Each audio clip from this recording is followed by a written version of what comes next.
Welcome to the Mental Health Boot Camp podcast. This is the podcast where 4 psychotherapists, 3 of us Canadian, 1 of us Americans, serve you cutting edge mental health knowledge. I'm Dr. Ryan Howes, a clinical psychologist from Pasadena, California. And I am Dr. Brooke Lewis, a registered clinical counselor from the Vancouver area. And I'm Joanna Boyd, not a doctor, but a registered clinical counselor. And I live also in the greater Vancouver area. I'm Chris Boyd, also not a doctor, but we have master's degrees. It's kind of fun. Yeah, we do. Psychotherapist from Coquitlam. Welcome, you guys, to this Olympic edition of the podcast. Canada. USA. I guess we have to be rivals during this podcast this week. It's true. We'll see who gets the gold spot on the podium. See who's has to settle with silver, right? I guess so. It'll be like a psychological debate. Yeah, lots of running on this podcast tonight, eh? Who's going to make the podium? Who makes the best remarks, the best comments? Oh man, that means one of us is just not going to even be on the podium at all. The other one is the bystander, the crowd. Oh, Yes. The positive reinforcement. Oh man, yeah. Yeah, can Canada sweep the podium? Let's see what happens tonight. Let's see. Send in your votes, everybody. Info at mentalhealthbootcamp.com. Let's see who gets which spot on the vote. Gold, silver, bronze. Yeah, it's kind of exciting. I enjoy watching the Olympics. It's kind of fun and also kind of weird this year, of course, with no fans and it's funny to watch on TV. Everything says, of course, 2020 Tokyo Olympics. It's 2021 now. A little bit of dissonance going on there in my head. Of course, they weren't going to just reprint everything because they had to wait a year. So I get that, but it's been fun. I don't know. I agree. Yeah. I have fond memories growing up watching the Olympics and often watching very random sports. But it makes you kind of dream of it, You want to get out there, and it definitely motivated me to be more athletic, go throw sticks in the yard and shoot some hoops. And that was back when I was like 21. It's great. Yeah. It is fun. It's nice to be introduced to kind of random sports that you wouldn't normally pay attention to, and some new ones this year with the surfing and skateboarding. And the 3-on-3 women's basketball. Yes, right. I think the States took gold on that one. Oh, did we? Mm-hmm. It is interesting to watch all that and to see like with the 3-on-3, the rules are different. A lot of these sports, I don't understand the rules. I'm watching these people fence. I'm not sure who's winning fencing, but cheering them on anyway. It's a blast. It's a lot of fun to watch this stuff, I think. I think one of the biggest stars, though, this year in the Olympics, as in a lot of sports, is actually mental health. Mm-hmm. Right? Mental health taking center stage in most notably in women's gymnastics, and Simone Biles, who this is not news to anybody. Everyone who's been reading the news in the last week is familiar with this, but she withdrew from the women's individual all-around competition, citing she needed to take care of her mental health. She was having this issue, the twisties, which is kind of when your head gets in the way of your body, and it can create some kind of unsafe environment up there when you're hurtling your body 20 feet in the air, twisting, and who knows how you're going to land, all of that. And she decided to step down from that and said, I can't, I need to take a break. I needed to attend to my mental health. Met with a little bit of pushback from some folks here in the States, at least, but also a lot of support from a lot of different people saying, good for you. Way to take care of your mental health. How was that reported up there? Did you guys hear about that? Oh yeah. Yeah, I think I've only seen positive comments, reflections, news articles. I don't think that I've really seen many negative, but I don't like troll the comments to see what people are saying about the news articles. But as far as the media narrative that I've seen is that it's a positive thing. Yeah, I think it's overwhelmingly positive. I know, and I think maybe the few negative comments that people have made have been sort of amplified because people kind of making an example of that. But a few people saying, "Hey, look, this is your job. Or this is what we this is why we're watching." I think at least some folks, network television, I'm sure, are not really thrilled with it because she's a big star and there will be more eyeballs watching her than other folks. But yeah, I do. It's been gratifying to see a lot of people saying, "Yep, way to go, way to prioritize your mental health." And then I kind of hope that may trickle down to other areas of work life, right? Or not just for high profile athletes and celebrities, but for other people. We have here in the States, people can take, oftentimes people's jobs will allow them to take a mental health day, a day off, kind of not necessarily not a physical sick day, but just a day where I just need to kind of step back and take care of my mental health. It's been sort of laughed at or chuckled at and kind of looked at with suspicion by some folks, but I hope that something like this with Simone Biles, I hope this makes people take that a little more seriously and respect it a little more, I agree. Yeah, there's we have those too, but I think I've heard it more, companies phrase it as personal day. So for whatever, you don't have to say what it is, but yeah, being an owner of a small business, our staff have been open about their physical and mental health struggles. So they will come and say, "Hey, I need to take a mental health day," and that's great. I'm glad that they're open to share that much. They could just say, "Hey, I need to take a personal day or a sick day," and no questions asked. But I'm glad they're taking care of themselves. So yeah, huge. There's also like a little bit more coming up recently that I've noticed about like hustle culture. Is like kind of the term that I've seen it referred to as. What is it? Are you saying pestle? Hustle. Oh, hustle. Do the hustle. Yeah, hustle culture, Yeah. sure. So the hustle, of like work, grind it out, do extra hours, stay focused on work, neglect everything, like sacrifice your social life or your family life to make sure that you're getting the paycheck and advancing in your career and staying focused, and how that's being rejected by younger demographics now to say that's not healthy, that's not balanced, and no, we're not going to do that. And it's interesting because I'm like, I can kind of see this when you reflect on it, the whole a generational gap there where they're drawing a line, and other generations are like, well, what are you doing? That's not how you advance, or that's not how you work, or expectations around work, the unspoken rule to stay an extra half an hour and not get paid for it. And that's not going to happen for this younger culture. They're like, no, I'm going to go home or I'm going to get paid for it. Yeah. But do you think though, Brooke, sometimes it goes to the other extreme? There's a sense of entitlement and kind of a lack of drive in terms of engaging in life? Well, I'm not too sure, right? Because I think they're kind of coming at it more like putting boundaries around work. I haven't come across anything saying like we should be working 5 hours a day.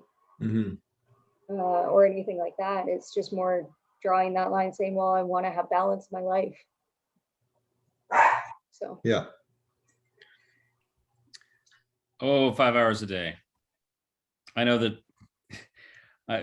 we look at some of how Europeans work, right? With like 30 to 35 hours a week sometimes, and big vacations a few times a year. Americans look at that and go, oh, how could you do that? That's not working enough. But wow, that sounds really nice. Is there one of the Scandinavian countries I think someone's introducing a 4-day work week? I hadn't heard that. That sounds great. I remember reading it somewhere. I should double check my facts, but that would be exciting if someone starts it, because then everyone else could just follow suit. So Yeah, I think you're right, Joe. One of the Scandinavian countries is going that route. Yeah. So we'll have to look into it. Yeah, check in next week. We'll have some more facts in terms of the 4-day work week. What do you think it is that drives the hustle mentality? I think I think it's a little bit about like the American dream kind of thing, right? Okay. Or even, like I had read a book a while ago. It's probably not applicable anymore because it was probably 15 years ago, but it was talking about business and how business had changed. And at first it was about having a product, like somebody would need something and you would have that product and then you would get a sale. And then it was, oh, now there's competitors. So there's more than one person who has this product. So now it was, well, what about my product versus your product? And then there was what was after that, customer service. And then it became about experience and whatnot. But the reason I'm bringing this up is because I feel like both of our countries have had huge like immigration, which I think is a good thing. But I think there's been this drive to grow and be better. And then there's this natural competition within businesses and whatnot of like, how do I become stable and consistent and all the rest of it. But I think a lot of core pieces of happiness and connection have been lost throughout that process. And now when you're looking at like, how do you be successful, or like, if you want to be a business owner, what do you have to do? And you have to do the grind to get there, right? Yeah. Like having to work harder, the amount that you work, that whole American dream of like, the harder you work, the more it's going to pay off. Yep. But that's unfortunately not necessarily true if you're of a person of a certain demographics, right? Like that works really well for certain populations, but not for everyone. Some people can work really, really hard, but they still won't have that leg up, right? So nope. It's kind of faulty. And have to work multiple jobs and earn what someone might. And like totally. No, I agree. Yeah, definitely a push, like a social, cultural piece to it, where certain aspects of life are overemphasize the importance of having material goods. It's a huge thing. But also, I know this is not quite psychology, but it definitely impacts our health and well-being, is the growing gap there. So to your point, Joe, just you have to work extra hard now. You have to have 2 or 3 jobs to get by, because there was a time I feel where you could have a good paying job and have decent hours and still support your family and send the kids to college and all those things. So I guess the whole idea of the declining middle class. That too. Absolutely. Yeah, you get a one household earner with a stable job and a pension, like, because it'd be paid for the rest of your life if you work here for 20 years, something like that. So yeah, certainly that has changed. And I definitely think there's the mythology here of the harder you work, the more successful you'll be. And I think that's reinforced now. Like there's such an entrepreneurial culture here, where start your own business, do your own thing, form your own company or your own tech company, whatever it might be, your own startup. And when you do that, you have to pour everything of your life into that. And if you're not, then you're not giving it your all. You're not really dedicated.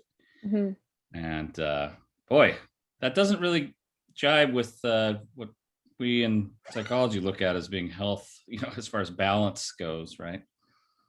Yeah, we may come by this quite naturally, though. Yeah.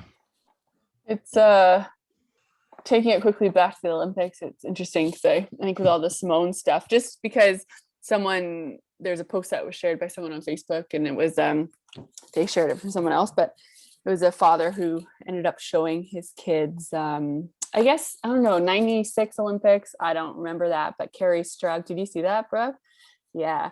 So it was a dad who wanted to show his kids. So I guess Carrie Strug was the US Olympian who hurt her ankle in the vaulting, and she ended up still doing it hurt and won the gold medal, but that was her retirement. She was injured. She couldn't do anything.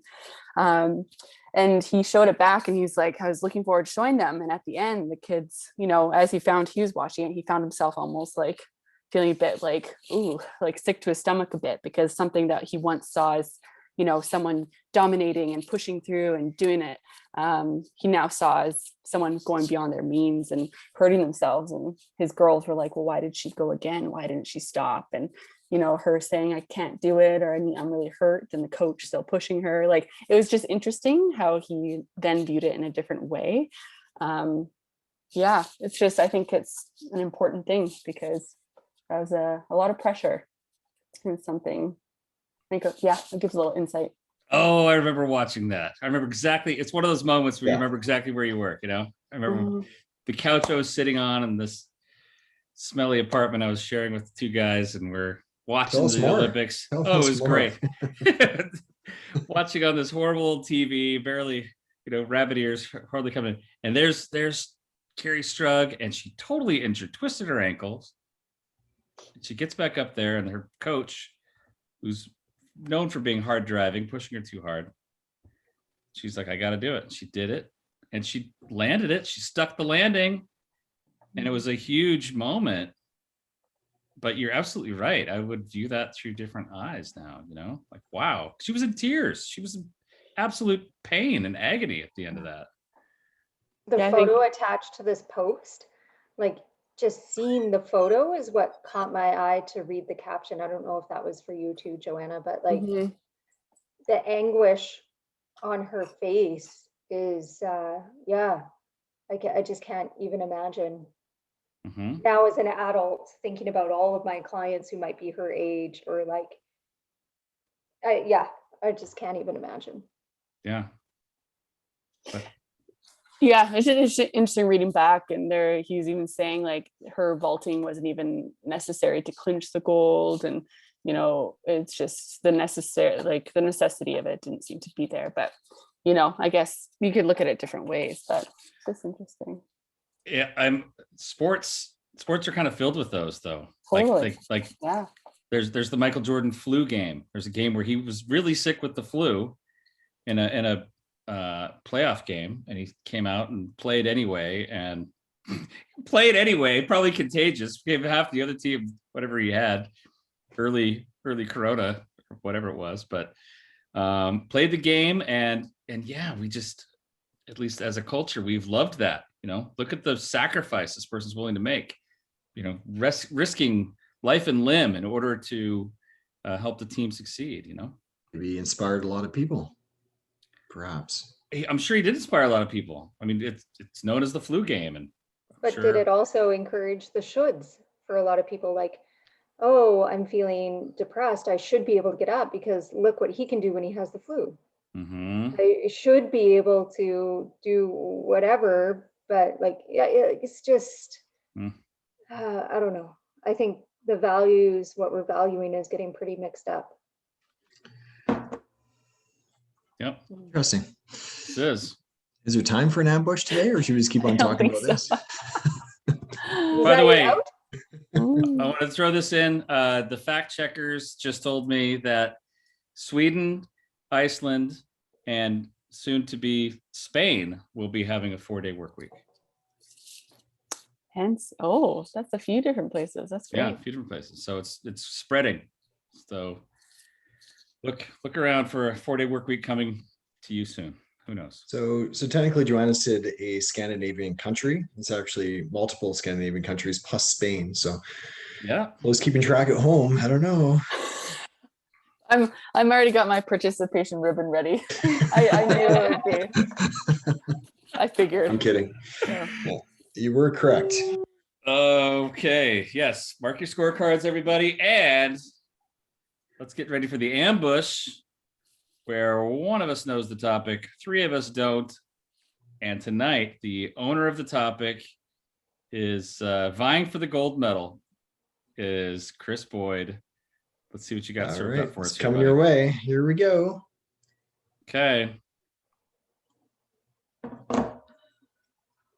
Okay, here it is. This is from Chris. Chris wasn't here last week, so there may be some overlap. So here's Chris's question. You guys ready? Okay. What is reality?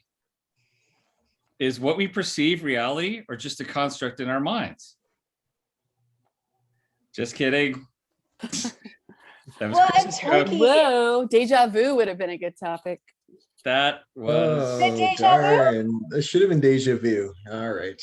Chris's that one. joke. Credit him for that one. That was Chris's joke. That was I was like, those- Joanna just came back to like gold here. If she Yeah. called it, yeah. Is it deja vu? that's Yeah. great. Yes, for Just those who maybe clinch your medal. Yeah. who didn't hear last week's, that was exactly last week's topic. So you can listen last week for that one, which we nailed. Okay. So here's the real topic. Let's talk about evolutionary psychology. What I lessons? made fun of you for that last week. Yes. What lessons, if any, can our ancient ancestors teach us about wellness? Evolutionary psychology, everybody in the house. What All a right. Chris topic. I like mentioned it and Ryan's like, does Chris talk about evolutionary psychology? I'm like, all the time. That is what you talk about. I know technically we're not, experts when it comes to evolutionary psychology and biology, but we can speculate a bit on this one. I'm sure we'll create some good conversation, but a bit of context. Anatomically similar Homo sapiens have existed for at least 180,000 years. What can they teach us? Some think not much. Since we are so advanced, we just sent the Bezos in a rocket to space. What the heck can these old ancient ancestors teach us about anything? We are far more advanced than them. So let's throw it out there. Let's see if there's some wisdom there over the course of, I guess, evolution for millions of years, but anatomically similar Homo sapiens to us for around 200,000 years. Okay. Evolutionary. Sorry. What's that, Joe? I was gonna say, I'm gonna get my ribbon back, I think. I'm ready. It's all set. Sorry, go ahead, Ryan. I'm just joking, kind of.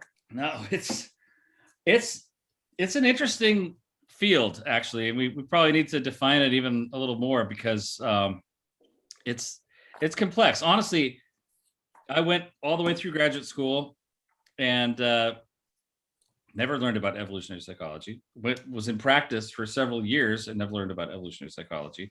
I didn't learn about it until, gosh, half dozen years after I graduated. I started writing, and there was on the Psychology Today website, and there were a few bloggers who were blogging about evolutionary psychology, and I was like, okay, what is this?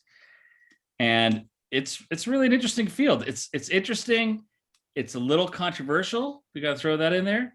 Yeah. And it's highly theoretical in that there's not a whole lot of we can't really pinpoint like biological bases for a lot of these things. Maybe some we can, but not a lot. There's a lot of speculation, but it's kind of fun that way, actually. Mm-hmm. That's kind of what makes it interesting. As we define it a little bit more, you'll see what I mean. Mm-hmm. That's really interesting, Ryan. So I think I took an evolutionary psych course somewhere in there, but then often in courses, there was like an evolutionary component to different things. So abnormal psych would have it in there, right? Where it's really? Okay, yeah. So the little clusters, like here are your different areas we're going to learn about. And then what is the evolutionary psychology take on this? Oh, interesting. Yeah. Okay. So it was by the time, so for listeners, Ryan probably went through school 8 years maybe before we did. Sure. Yeah. So it was probably maybe like, because there was an evolution of psychology happening there where now suddenly we're talking about evolutionary psychology. Yeah. Sure. Which, I mean, 8 years or so isn't very long. Right. So between when you went through, when I don't know if that was the case for you guys too, but there was definitely elements of evolutionary psychology in every element. Like it was just a vein that went through where you're like, okay, now speculate from this lens. Yeah. Sure. Yeah. And I think, there may have been some of that was, maybe it wasn't termed evolutionary psychology, but I think people talked about it in terms of like survival brain might be one of those things, right? Where we talk about how, our fight or flight response is something that may go way back into into prehistoric times when our threats were actually physical threats of violence to us, and how our body would respond in a very physical way with an adrenaline rush and the heart rate rising and all that stuff.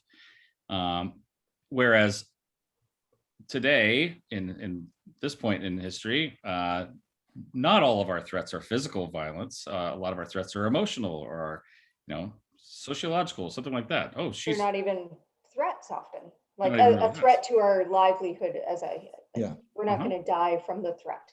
Right, For sure. right. So our response is like this evolutionary artifact, right? Where this artifact from the past, where we're responding in a physical way to something that's not even physical.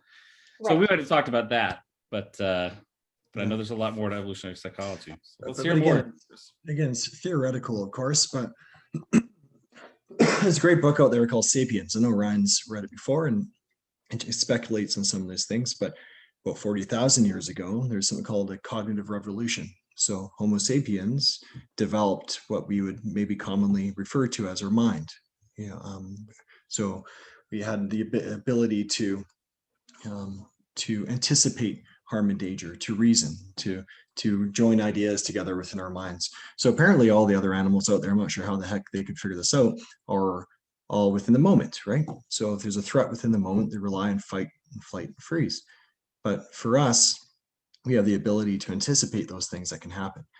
And apparently it's even like Neanderthals who roam the world around the same time as Homo sapiens, they suggest that maybe they didn't have this ability. So we had this, I guess you call it like a black swan event, where we developed this mind then that no other species did.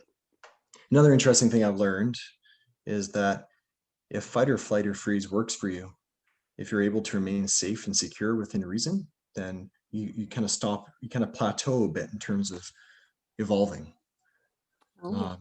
which is interesting, right? So monkeys, some of our closest primates, they existed around the same time, around that, but we kind of continued on through this cognitive revolution, whereas they didn't, right? They didn't come close to it because they could protect themselves more. They can climb trees quicker. They can evade. So, I would even suggest that our mind was developed not for necessarily for collaboration or for love and all those things that we rely on today. It was more so for protection, for safety, right? So when things are kind of quiet, our minds will think of or anticipate bad things happening. Whereas other animals, mammals, primates didn't really have that magical ability, right?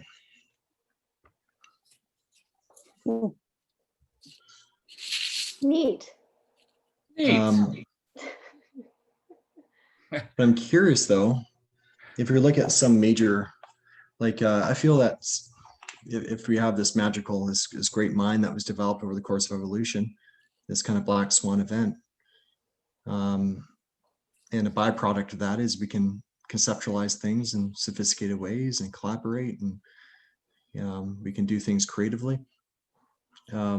I feel that sometimes we overcomplicate things. Maybe I'm by myself on this one. So we have all these really complicated theories and all these ideas. So I'm curious if there's actually some wisdom there from the past that we should maybe be focusing on more. One that is, we know is important, is the importance of connection, of course. So it kind of remains one of the best predictors of well-being, right? Or in our preamble today, talking about hard work. I don't think there's any enduring culture that, of course, according to Leonard Sacks, that honors cowards over hardworking people, right? So if someone gave you something and you didn't earn it, then is that satisfying? Maybe not, right? For the connection piece, Chris, is it because I know when we talked about, oh my gosh, the book, the loneliness book, what's it called? Together. Together. Thank you. But didn't he talk about how just, I don't know, when people lived in bigger groups or tribal settings or in villages, right, there's always people around, and just kind of that connection, like you said, and even the saying it takes a village, and everyone had their roles, and so just that need for connection was so important. It was important for survival, because you're stronger in numbers, And then, yeah, that's what I thought of there. So I think you Totally, also I said, agree. two things there too. You're also talking about contributing, right? yeah. Sure. But it's also, I mean, it's not a crazy new concept about being tribal. I mean, people have been talking about that for a really long time, but now it's coming to the point where there's like micro tribes. So before you were belonged to a tribe, maybe we belong to a tribe of therapists, psychotherapists, but that now there's so many psychotherapists that we have to find a micro tribe. So are we Adlerian therapists? Are we Canadian? Are we female? Are we what are we, to even break it down more so that you have a close-knit tribe where we all look after each other? And so that's a piece of the connection too. I think evolutionary psychology is fascinating, and I think it in my mind, it must be extremely applicable because our brains evolved from it. So there was a starting point, and there's going to be things that have saved in there for whatever reason throughout generations and years and whatnot. And the connection is beyond us, beyond what we know, I think. Yeah. I think that there's a lot of things there. I'm really, I think we talked about it at some point during a podcast, but I'm interested in exercise psychology as well. And so I think evolutionary perspective plays a role there too. Like we were meant to move. We were hunters, we were gatherers, we were in nature. Our bodies were meant to move, and now we're leading a very sedentary life. Like we're sitting around a lot. And so what is going on there? Like, I don't think that's good for our body, and I don't think that's good for our brain because it's very much connected. So it's, yeah, I think that there's going to be tons of elements, whether it's our fear response, our brain body connection, just social connection and being tribal. Yeah, I think we get lost from it. When we get lost from those principles, I feel that often clients feel like a balloon in the sky. They're not very grounded. And then when you get them back to those elements, they feel more rooted. So they're, yeah, I'm curious about that, right? Yeah. Maybe let me, if I can chime in just for a second here on what makes some of these theories, some of the theorists a little more controversial, which oftentimes has to do with how they speak of gender and some of the ways that gender has been created and reinforced through the ages, and how that may have evolutionary roots. And basing this on one of those fellow bloggers I was mentioning before, Satoshi Kanazawa and Alan Miller, there's a book called Why Beautiful People Have More Daughters, which is interesting look at how they explore just a bunch of different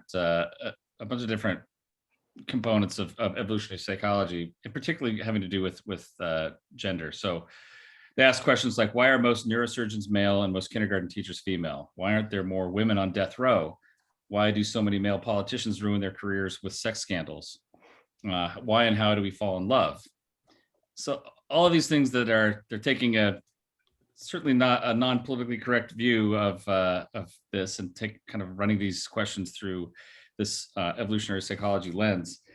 And some interesting things they talk about, like how kind of traditional attractiveness is often run through this idea of evolution, like and evolution is based on the multiplication of the species, right? Helping people to procreate.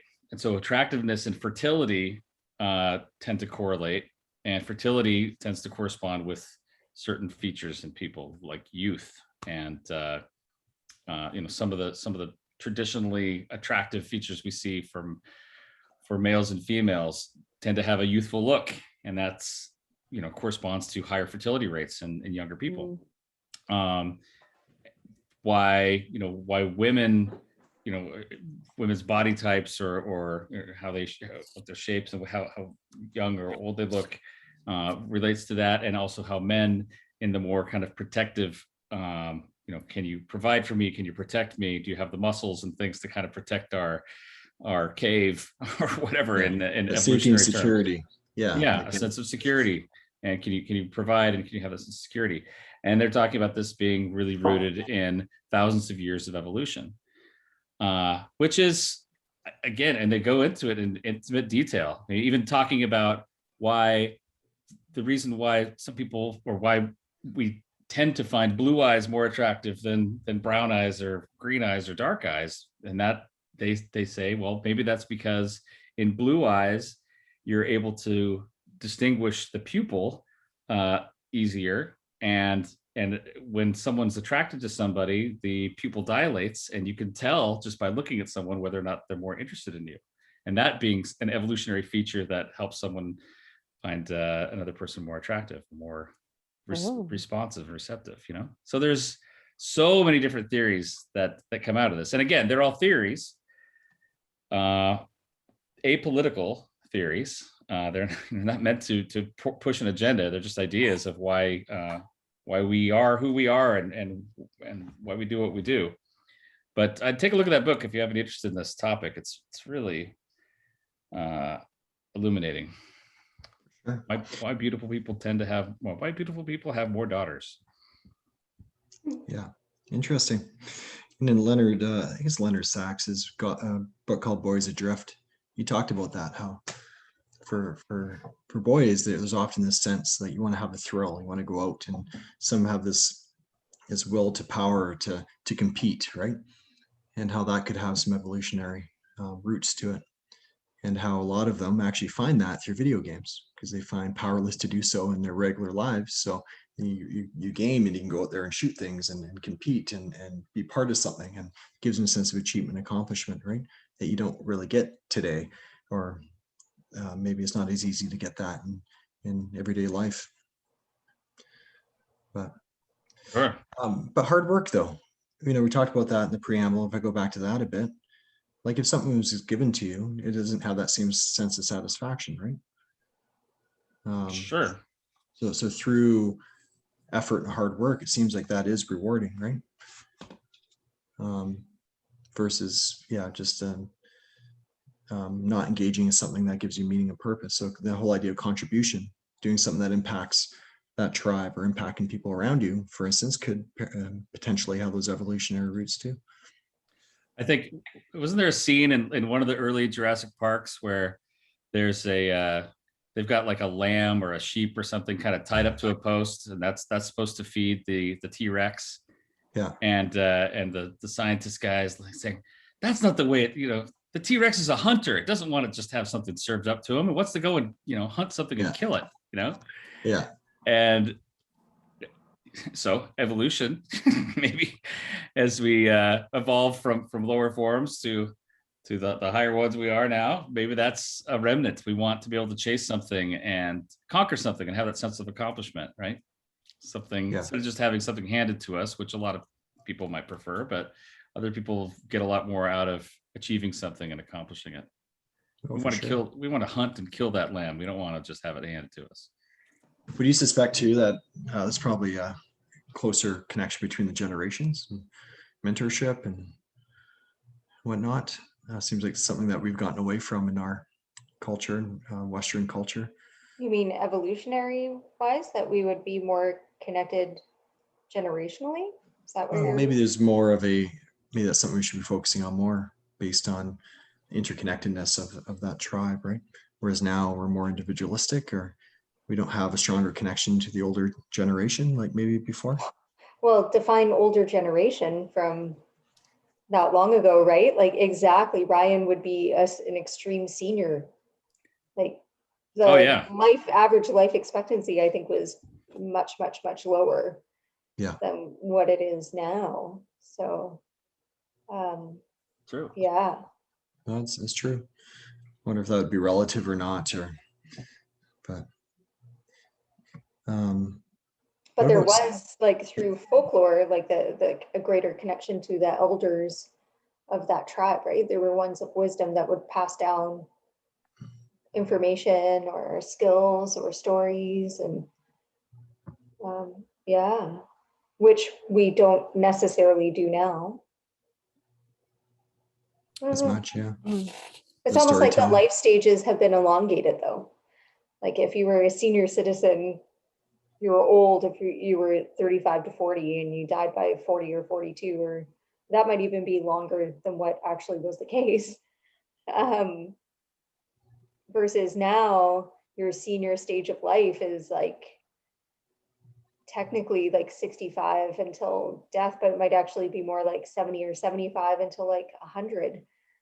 It's Sure. kind of stretched out. And same with like, what is the concept of youth? Back then, like decades ago, a youth would be like, what, 11 or 12 to 17 or 18. At 18, you were moving out, getting married, having babies. And now youth is until you're 25, 27. I think we're 30. considering it 30. The current 30. youth is 30, up to 30. Yeah. So these life developmental stages, or what we're creating, a subjective developmental stage, we're stretching those out. And the definitions of those, like Erickson's stages, are not the same anymore. Yeah. Great point. Yeah. Great point. I think you just earned yourself a few points on the podium there, Brooke. Thanks, Ryan. Yeah. What about patience? The trait that they're saying the younger generation is having a harder time enhancing in their lives. There's again, so much. But they're like overscheduled. Like, Yeah. so who's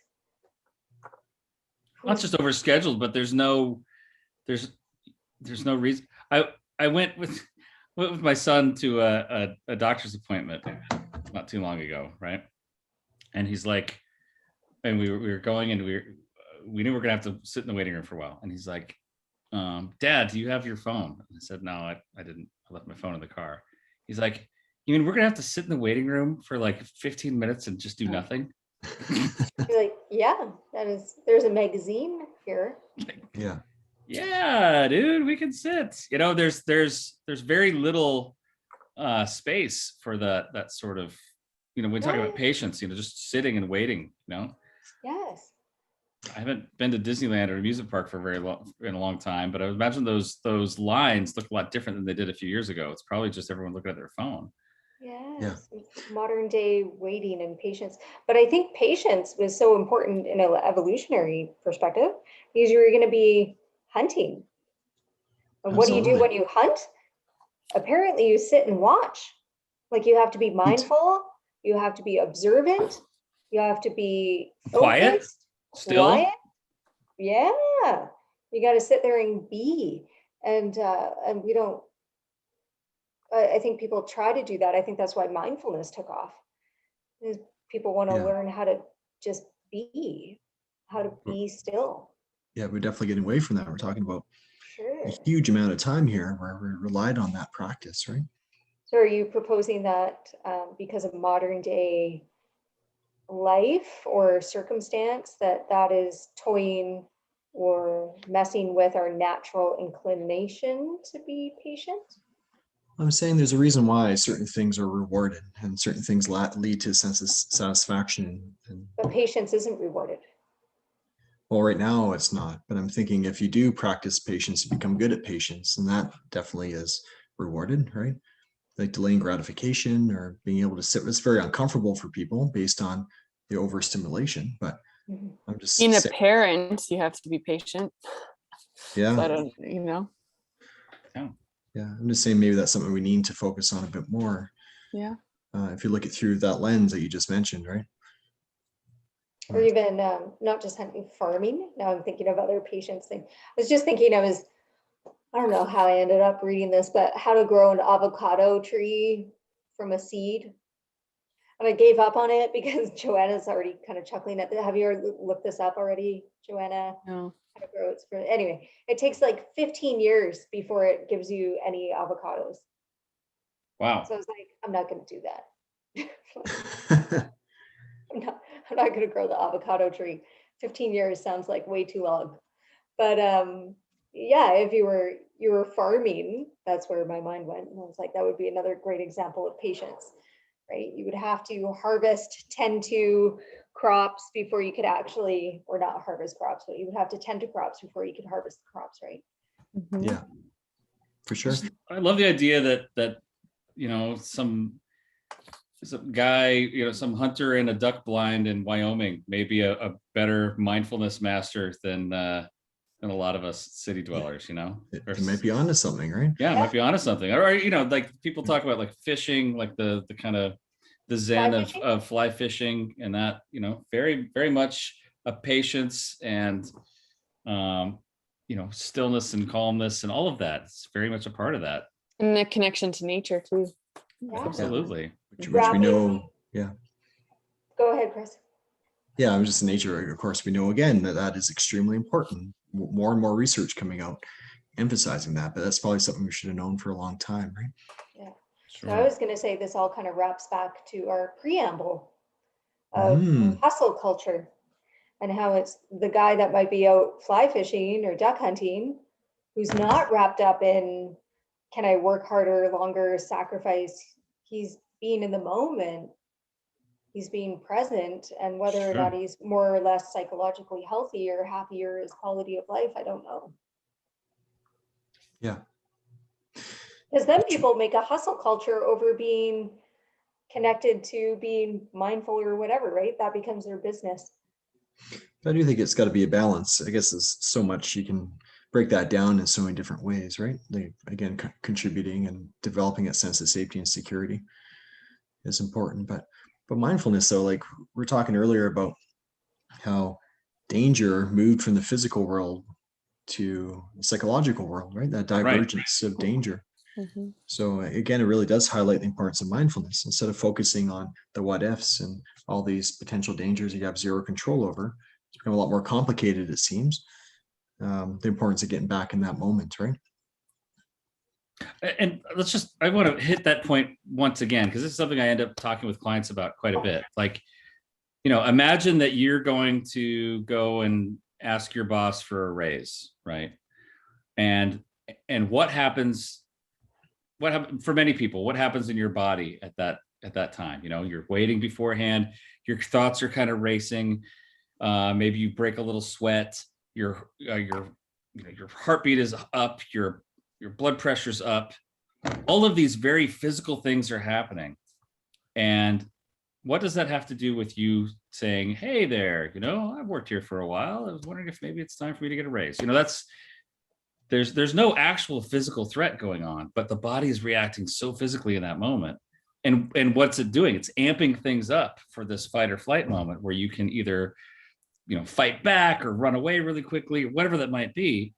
And that's really what that response is. And I know I touched on this before, but I think it bears repeating, because people are oftentimes wondering, why am I breathing so fast? Why am I, you know, and it's because we're responding to a threat. And when you can help your mind see this is not a physical threat, you know, I'm just asking a question. It's not that, you know, and let me calm my body, let me soothe my body in some ways, and let me realize that I'm not in any physical danger right now. I'm not in any harm. Sometimes that helps to calm the system down. Yeah, no, for sure. Mm-hmm. Yeah, I often try to reframe it and say anxiety's, I think it's our superpower. I don't know what you guys think, but would you rather go camping in an area with lions and they roaming close by, or bears? We evolved from a very dangerous place, surrounded by some pretty dangerous predators, right? We weren't fast enough to get away from them. We couldn't strong enough to fight them off. We couldn't climb trees quick enough like the monkeys. So I think our ability to anticipate what may happen next was the difference maker, right? It just goes wild on us. I forget the psychologist, his last name's Reed, or maybe his first name's Reed Wilson, maybe. He was like, ask yourself, is this a sign or a signal of danger? Or is it noise, right? And often it's just that noise. We're overestimating the likelihood of something bad happening. So the importance of that mindfulness needs to be emphasized over and over and over again.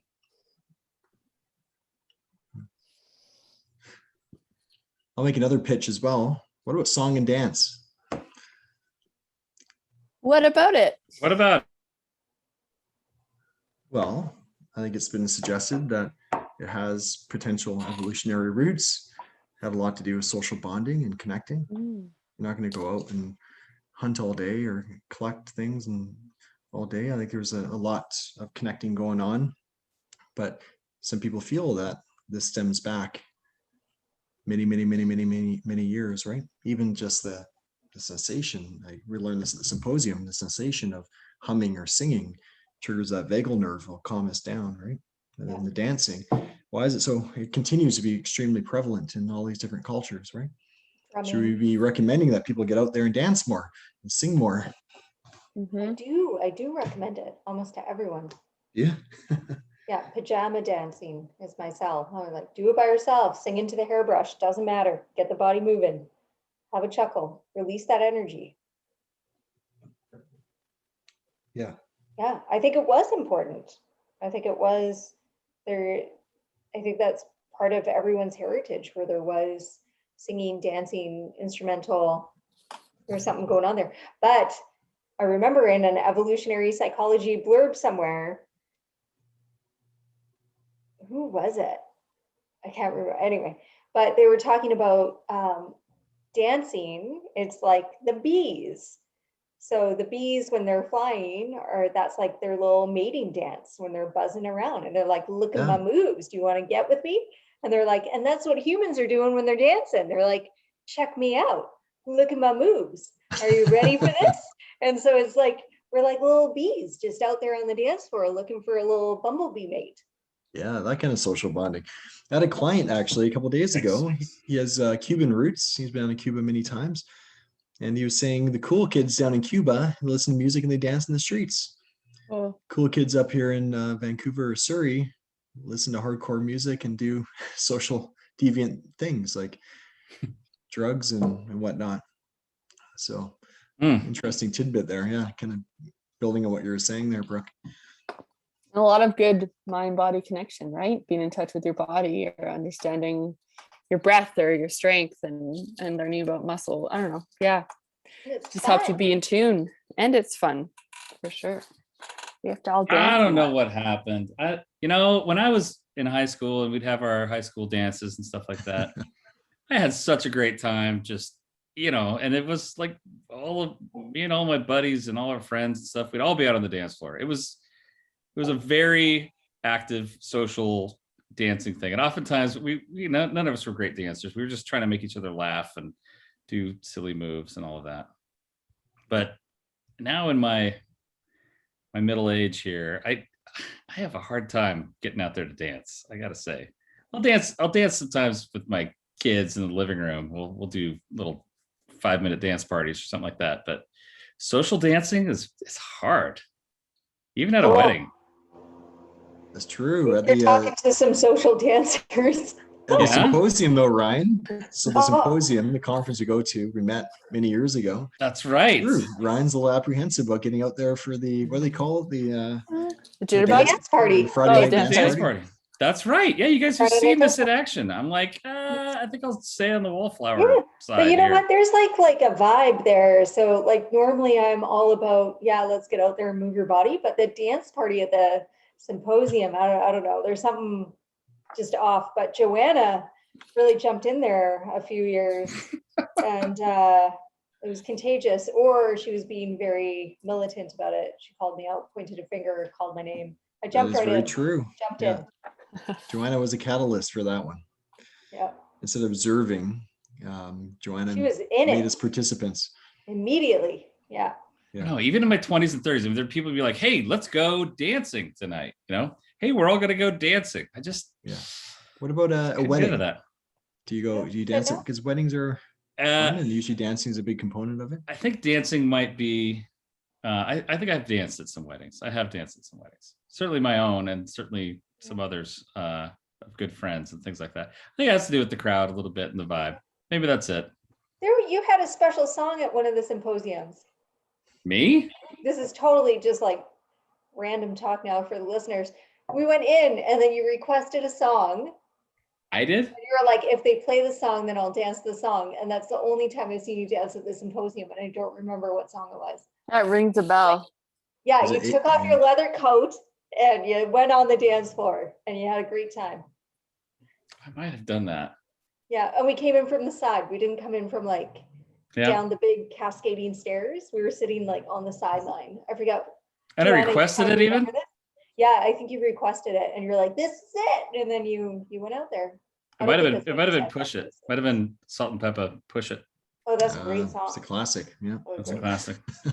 That's a, I have a hard time not dancing to that song. That's a good one. Do you do the Running Man?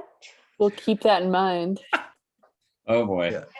Anywho. Everyone, what's your I dance digress. song? Email us at info@mentalhealthbootcamp.com. Tell us your favorite dance song. What's the song that will get you on the dance floor? Okay. This is great stuff, Chris. You were talking about the bees. I mean, is dancing oftentimes a mating ritual or not always? That's what this one professor at some point in my education Yeah. was proposing, that it's the mating dance, right? Yeah. And then I chuckled after that because I was viewing everyone as little bumblebees doing these little Sure. mating dances.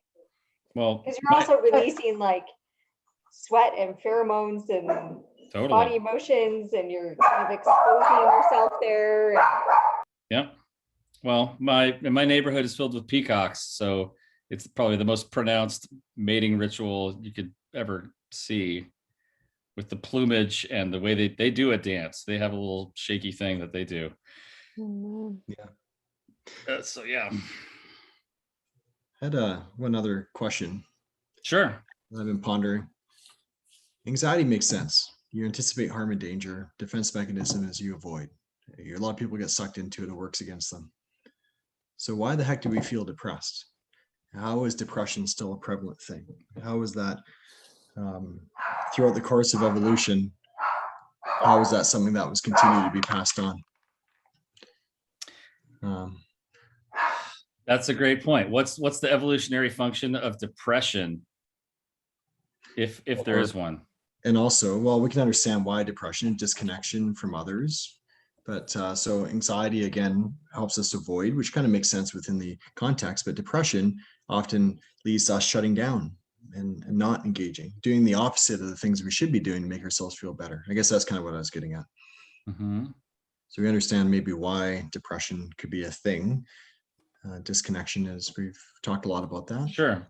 You think it would, we'd be motivated to do what we need to do to connect or do something that's more adaptive, something that would help us thrive. But I mean, does it have something to do with the helpless part of it all? Like, learned helplessness, the or learned helplessness piece of like, well, I've tried all the avenues I can imagine, and none of them seem to work. So I might as well just kind of sit down and take it, kind of stop trying. Yeah, it's a really good point. I wonder if, like, when you feel that disconnection at first, there is that drive to connect and you do everything you can to do so. But if you continue to be discouraged, maybe in these younger formative years, you eventually say, no, it's not working for me, right? If the doors keep getting slammed in your face, and that feels even more painful. So I'm going to stop trying and just kind of, I'll deal with the depression instead of the rejection. Yeah, no, that's a good point.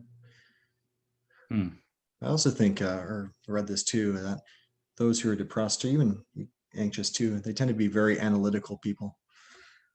And they figure that over the years, maybe that was helpful to not have distractions, that you need time and a space to analyze a hell of whatever it is that's going on. And maybe these people, those folks experiencing depression maybe helped in incredible ways to, the bigger picture stuff, right? Trying to problem solve those difficult situations. But as life's gone on, of course, that divergence of danger, things have become a lot more complicated. Have less and less control over the outcome. But throw that out there too. Very analytical, amazing thinkers, but sometimes that kind of works against those folks who are feeling depressed. There's another piece to this too, and I'll have to try to find out where I saw this. There's kind of a continuum of like an empathy continuum, and it actually put depressive folks on the scale of extreme internal empathy, meaning kind of a self-focus, but also a real focus on how bad things are for me, right? And so that kind of makes you ruminate and kind of makes you go over and over of, oh, my life is I'm so stuck, things are so bad for me. And it's hard to get out of yourself. That's why a lot of times one of the many interventions that people use for for someone who's depressed is to volunteer or to do something that's, where you're giving, where you're focusing on someone else's issues and able to give and provide something helpful for them, or gratitude lists even, try to really push yourself to focus on what's good in life. Because when you're really focused on like microscopically focused on what are all the bad things going on in my life, that feels pretty bleak and pretty hopeless. For sure. No, great point. Yeah, but I like all that. So should we have a dance party? Yeah. Yes. Throw on some salt and pepper? Okay, everybody, let's have a dance party. Oh, I'm wearing like pajama bottoms under here. I'm not standing up. Okay, Let's have good. an upper body dance party. Okay, 1 second. I'm gonna get the song. Okay. It's coming. Ready? Ready.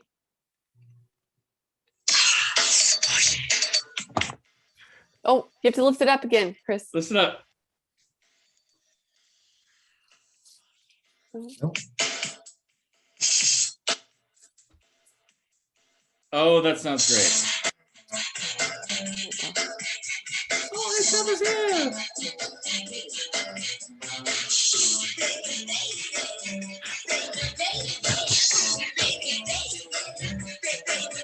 Get up All on right. this. Oh. Oh, wow. Oh, shoot. Remix here. Oh, wow. I feel so much better just That was having great. dance in my chair for 20 seconds. Perfect. That's great. I love it. Thank you, topic. Chris. Thank you, Chris, for a great topic. This is illuminating. There's so much, again, one of these where there's so much more to say, right? So many more avenues to travel down. I'm sure, we talked about anxiety and depression, but we could probably talk about a dozen other different evolutionary theories of different issues that people deal with, right? So I guess with that, though, we will put a bow on it for now, and we'll say good night, right, guys? Is that good with you? Sounds good. It's good. Sounds good. Okay. Well, let's bring a close to our evolutionary and Olympic edition of the podcast here. Please like and subscribe on Apple, Google, Podbean, Audible, Spotify, Stitcher, or YouTube. Send your questions and votes and favorite dance songs to info@mentalhealthbootcamp.com. Visit us on Facebook or Instagram. Tell a friend, tell an international friend. How about that, in the spirit of the Olympics? About us. Especially friends in Scandinavian countries who only work 4 days a week. And Spain. Since they're only working 4 days a week, they can listen to us on the 5th day. Perfect. Exactly. And for that, we will say good night, everybody. Good night. Bye, Bye, everyone. everybody. Okay, bye. Bye-bye.